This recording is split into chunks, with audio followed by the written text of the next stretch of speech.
Bon, Christopher, cette tablette Nokia, alors on l'a pas encore au labo, Non. Elle a été annoncée il y a quelques heures par Nokia. Ouais. Qu'est-ce qui se passe? Nokia n'est pas mort? Nokia n'est pas mort, loin d'être mort même. C'est marrant, ils ont fait du teasing avec une boîte, un genre de boîte noire. On se disait mais qu'est-ce que c'est que ce truc? On pensait peut-être à un boîtier de télé. Oui, c'est vrai. Ça ressemblait assez, À une Apple TV, ça ressemblait pas mal à une Apple TV. Et finalement, c'était la boîte de la tablette. Donc ils ont fait du teasing sur la boîte de la tablette. Et donc très la très boîte, bonne l'emballage, surprise. c'est ça Oui, parce qu'en fait la boîte Ah ouais. c'est l'emballage de la tablette. C'est pas mal ça. Bon, Voilà. Ouais. Ouais, ils sont bizarres, c'est finlandais. Mais... fois, Moi, je ferai voilà, un teasing sur l'emballage de la boîte de la C'est tablette. ça. Le va être sachet. cool. Voilà, sur le Mais en sachet. tout cas, très très bonne surprise que cette tablette, donc de tablette qui s'appelle Nokia N1. Très très proche de l'iPad mini 3 dans ses dimensions, dans le design. On a une coque arrière entièrement métallisée. Donc c'est une 9 pouces, c'est ça? 8, Non, 9 pouces 7,9 pouces, format presque 4 8, tiers. Donc voilà, à peu près les mêmes dimensions que l'iPad mini, mais encore plus fine que l'iPad mini. Waouh, comment est-ce possible? Plus légère aussi, donc voilà, Apple, l'iPad mini 4, ils vont avoir fort à faire pour battre ce nouveau record.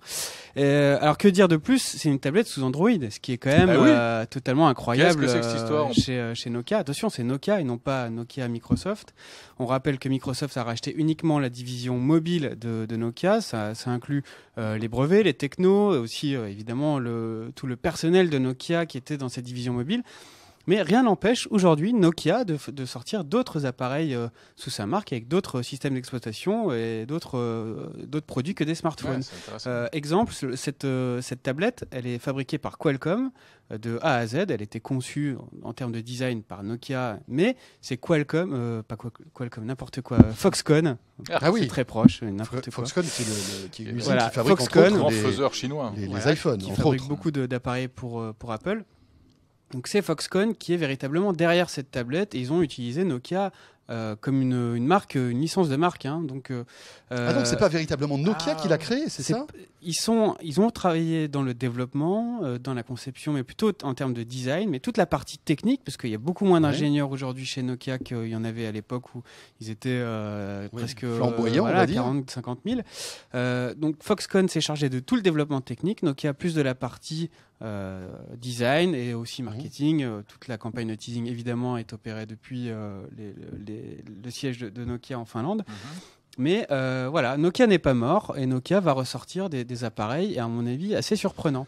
On se souvient, moi, il y a très longtemps, j'étais allé dans un hôtel, je ne sais plus dans quel pays, où il y avait des télé Nokia. Donc ça veut dire que demain, on pourra retrouver des télé Nokia. Ils fabriquaient des écrans d'ordinateur Nokia, à tube cathodique. Ils fabriquaient aussi des GPS. Ils fabriquaient pas mal de choses. C'est une donc époque, en fait, voilà, Nokia n'est pas mort. Nokia C'est n'est pas pas parce mort. qu'ils ont cédé donc toutes leurs filiales mobiles à Microsoft qui vont s'occuper en fait parce que ce qui reste de Nokia, c'est toute la partie réseau, infrastructure réseau qui garde Nokia pour eux-mêmes. Networks. Voilà. Donc là, on peut imaginer d'autres produits Et la de la part de Nokia. La marque leur appartient encore, donc ils en font absolument ce qu'ils veulent. Cela dit, avec peut-être quelques contraintes, on est d'accord. Ça m'étonnerait qu'ils lancent un Windows Phone low cost dans les prochaines semaines. Ouais. Dans le contrat, il doit y avoir des alinéas à ce sujet.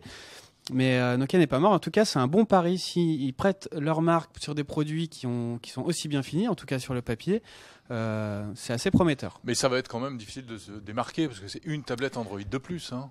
Eh ben, peut-être que non, parce que franchement, il y a beaucoup de tablettes de ce format-là, de constructeurs très connus qui, franchement, sur le papier, ne sont pas à ce niveau. D'autant que le prix annoncé de $249 pour un gros processeur. Il y avait une question justement. $249, on a un gros processeur Intel 64 bits.